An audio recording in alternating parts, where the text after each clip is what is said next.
नमस्कार मित्रों, मेरा नाम डॉक्टर सुमित दिंडोरकर है और आज हम लोग आज के वीडियो में एक ऐसे अत्यंत महत्वपूर्ण विषय के बारे में बात करेंगे जो कि हॉट टॉपिक बना हुआ है और वो है बालों का झड़ना।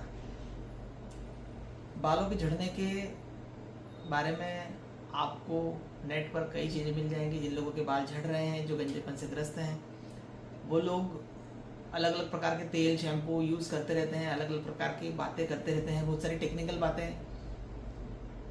इन लोगों को पता होती है, ऐसे मरीजों को पता होती है कि हमारे बाल, उनके बाल क्यों झड़ रहे हैं, क्या रीज़न हो सकता है। और आजकल पेशेंट्स ऑलरेडी बहुत सारी जानकारी लेकर आता है। तो मैं आपको बता दूं, होम्योपैथी के अंदर बालों के झड़ने से रोकने का बहुत ही अच्छा ट्रीटमेंट है। और न केवल बालों का झड़ना इससे रुकता है, बल्कि नई बालों की ग्रोथ भी होती है। जो बाल सफ़ेद हो गए वो काले भी होते हैं। तो हम लोग सबसे पहले आज की वीडियो में जानेंगे कि बालों के झड़ने के क्या क्या चरण होते हैं। नॉर्मली लोगों को एक ही चरण पता है कि हमारे बाल अब तक अच्छे थे और बाल झड़ना शुरू हो गए। एक ही चरण पता है, बालों के झड़ने का चरण, स्टेप। लेकिन बालों के झड़ने के, बालों की पूरी जो जीवन काल है, उनका जो लाइफ साइकिल है, उसमें 4 चरण होते हैं। तो सबसे पहला जो चरण रहता है एनाजेन फेज, जिसको हम लोग कहते हैं। इसमें बाल तेजी से बढ़ते हैं। यह चरण 2 से 6 सालों तक चलते रहता है। बालों की लंबाई और इस चरण पर ही डिपेंड करती है।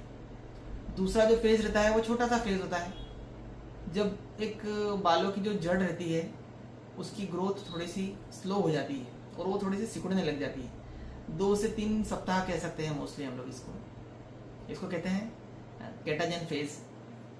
तीसरा जो फेज होता है वो होता है टेलोजन फेज।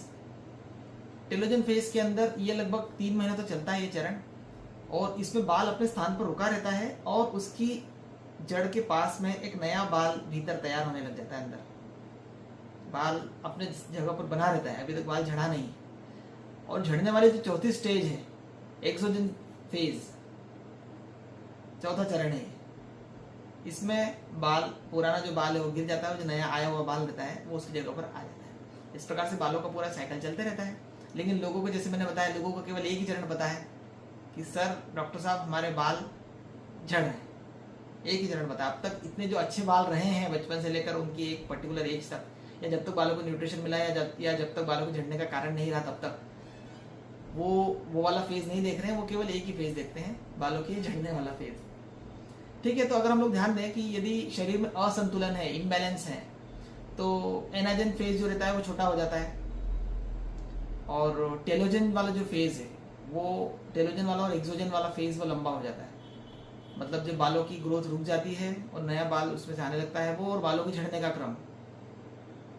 अब क्या होता है, आपने देखा होगा बाल झड़ने के बाद में बारीक बारीक रोए रह जाते हैं, बाल पतले होने लग जाते हैं, क्योंकि अब टेलोजन फेज जो है, जिसमें नए बालों की ग्रोथ स्टार्ट होती है और पुराना बाल अब वानप्रस्थ आश्रम की ओर जा चुका है, वो अब धीरे धीरे करके झड़ने ही वाला है। तो जब वो झड़ता है और वो वाली फेज अब लंबा हो गया है इम्बैलेंस के केस में, जब वो झड़ जाएगा तो केवल बालों, उसकी जगह पे छोटा सा रोया दिखेगा आपको। और जब ये झड़ने वाला फेज काफी लंबा हो जाता है, तब लोगों के सिर पर, पर्टिकुलरली मेल्स, पुरुषों के सिर पर आप जो बाल देखेंगे वो बारीक बारीक रोओं के रूप में रहते हैं। ठीक है, तो ये 4 मोटी मोटी उसकी फेजेस हैं। आइए हम लोग बात करते हैं बाल के झड़ने के मुख्य कारण क्या हो सकते हैं। हर तीसरे व्यक्ति को ये कारण पता है। वो कारण है DHT, डाईहाइड्रोटेस्टोस्टेरॉन। इसको सुपर स्टेरॉइड भी बोलते हैं। यह जो टेस्टोस्टेरॉन नाम का जो हार्मोन है, इसका एक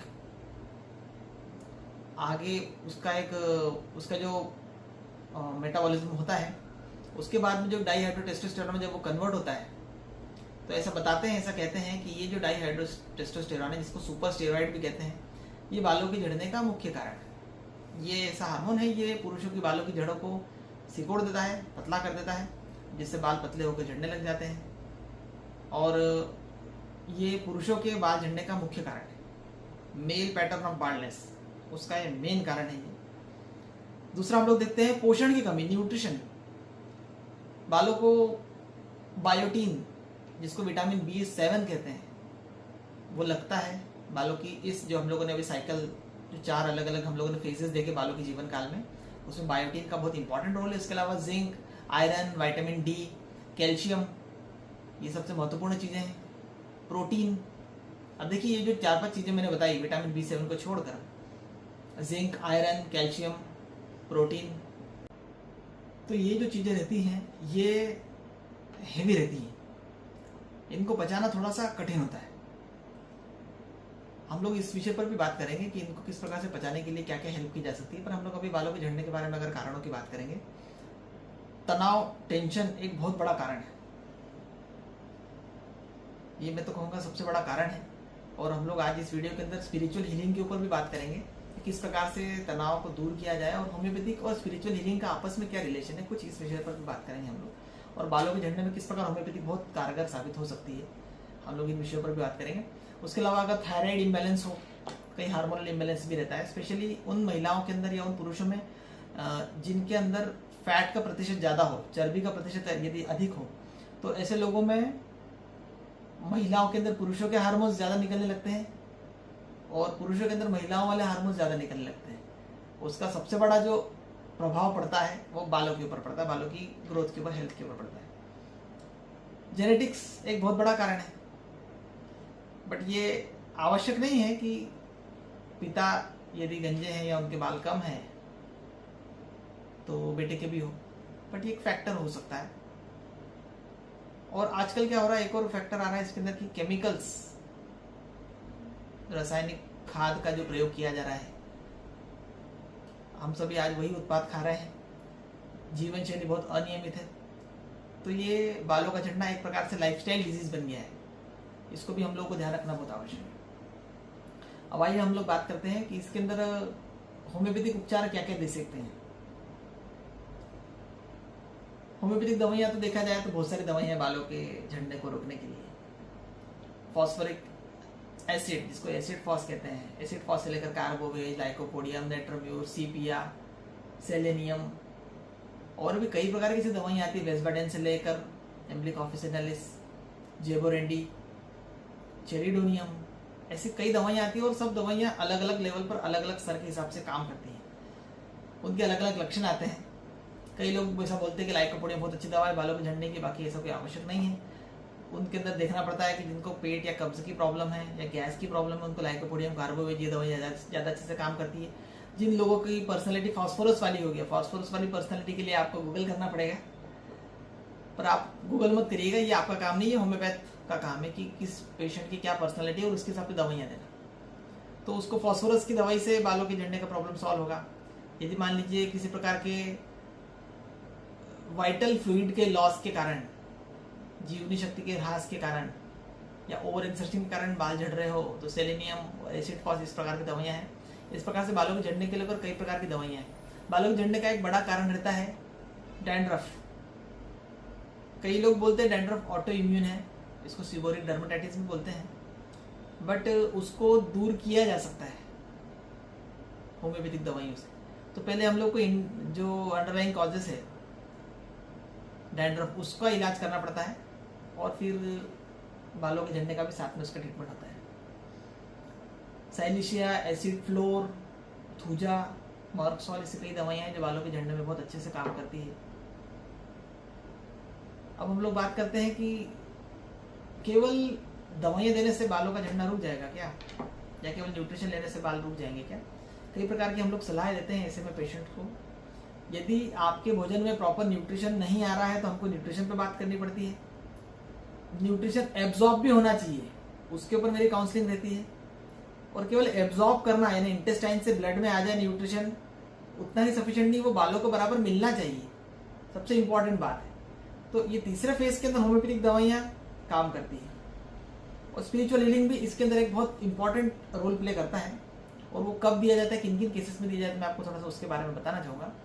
स्पिरिचुअल हीलिंग जो है बेसिकली इसको हम लोग आत्मिक उपचार भी कहते हैं, इसको आध्यात्मिकता से भी हम लोग जोड़ सकते हैं। अब चूंकि होम्योपैथिक अपने आप में एक ऐसी प्रैक्टिस है जो स्पिरिचुअलिटी पर बेस्ड है, तो इसलिए इनका आपस में बहुत अच्छे से को रिलेशन है। वाइटल फोर्स पे काम करती है होम्योपैथी, जीवनी शक्ति जिसे कहते हैं, और स्पिरिचुअल हीलिंग जो है वो प्राण शक्ति पर कार्य करती है। बहुत कुछ सिमिलर है।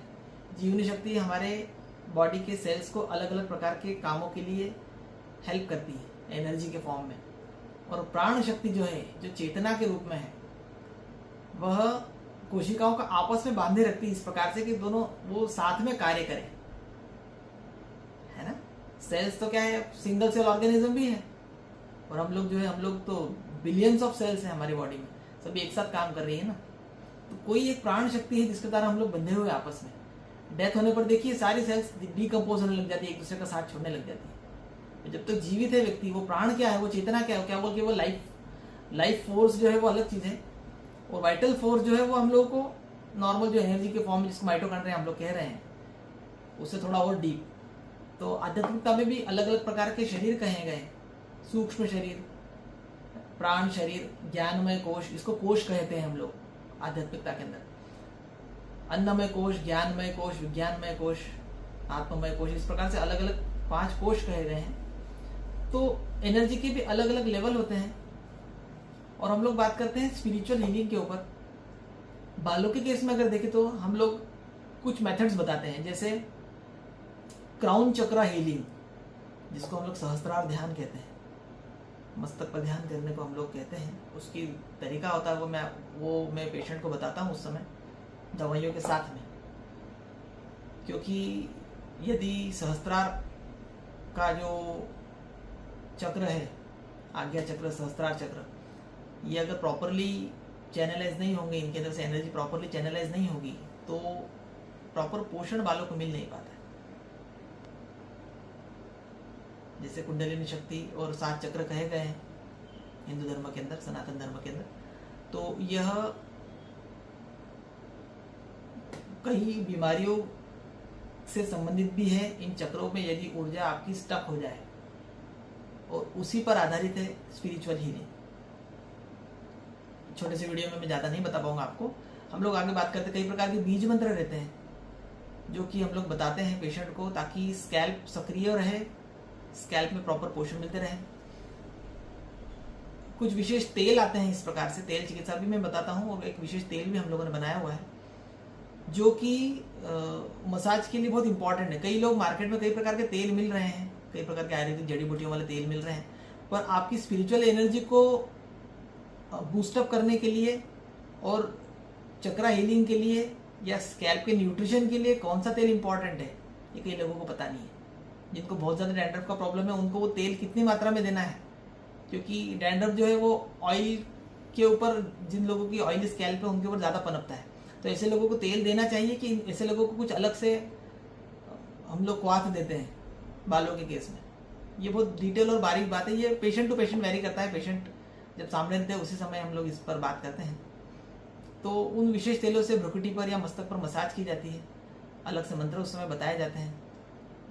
सूर्य हीलिंग भी रहता है, सूर्य जो है उनके आधार पर किया जाने वाला उपचार। तो होम्योपैथी की स्पिरिचुअल हीलिंग का आपस में बहुत गहरा संबंध है, जिसमें बताता हूँ। होम्योपैथी जीवनी शक्ति पर आधारित है, स्पिरिचुअल हीलिंग प्राण शक्ति पर आधारित है। होम्योपैथी लक्षणों को सूक्ष्मतम रूप से समझाती है, और जीवनी शक्ति जो रहती है और जो आत्मिक उपचार है, स्पिरिचुअल हीलिंग है, वो कारणों को सूक्ष्मतम स्तर पर पहचानती है। होम्योपैथी दवाइयाँ शरीर में ऊर्जा के, एनर्जी के अलग अलग प्रतिरूप या जिनको क्लोन्स कहते हैं हम लोग, वो तैयार करती हैं। और स्पिरिचुअल हीलिंग जो है मंत्र और ध्यान को चेतना के स्तर पर एनर्जी देती है। होम्योपैथी रोगी के मिजाज या प्रकृति पर आधारित है, और स्पिरिचुअल हीलिंग रोगी के चेतन और अवचेतन मस्तिष्क पर आधारित है। तो यदि दोनों का संगम हो तो बालों की झड़ने की तकलीफ को जड़ से खत्म किया जा सकता है। प्रॉब्लम जेनेटिक हो या हार्मोनल हो, न्यूट्रिशन वाला फैक्टर हो या अननोन फैक्टर हो, या डीएचटी जो सुपर स्टेरॉइड हम लोगों ने डिस्कस किया था, कारण कुछ भी हो, होम्योपैथिक में बालों का बहुत अच्छा ट्रीटमेंट है। ये न केवल बालों को झड़ने से रोकता है, जबकि बालों को ग्रोथ भी करता है। आप लोगों को यदि मेरा वीडियो बहुत पसंद आया हो, या फिर आपके कुछ विशेष विचार हो या आप स्पिरिचुअल हीलिंग से संबंधित या होम्योपैथी से रिलेटेड, तो आप कमेंट में अवश्य बताइएगा। मुझसे संपर्क करना चाहे तो आप कर सकते हैं। मेरा कॉन्टैक्ट जो है डिटेल्स और डिस्क्रिप्शन में दिया हुआ है। इस वीडियो को लाइक करें, शेयर करें, सब्सक्राइब करें। यह वीडियो किसी के बालों को बचा सकता है, क्योंकि बालों का होना, बाल हमारे सिर का क्राउन है। बालों को ईश्वर ने बहुत अच्छी चीज़ के लिए दिया हुआ है, हम लोग सिर के प्रोटेक्शन के लिए भी दिया हुआ है और सुंदरता के लिए भी ये बालों को दिया हुआ है। तो अनावश्यक इधर उधर के प्रोडक्ट्स लगा के बालों को ज़्यादा डैमेज ना करें। सीधे प्रॉपर होम्योपैथी डॉक्टर से मिले जो तरीके से आपको डील करेगा। और मैं तो स्पिरिचुअल हीलिंग में भी डील करता हूँ, इसलिए आप चाहे तो मुझसे संपर्क कर सकते हैं। मेरा वीडियो कैसा लगा कमेंट करके बताइए और इस चैनल को सब्सक्राइब करें, वीडियो को शेयर करें। बहुत बहुत धन्यवाद। नमस्कार।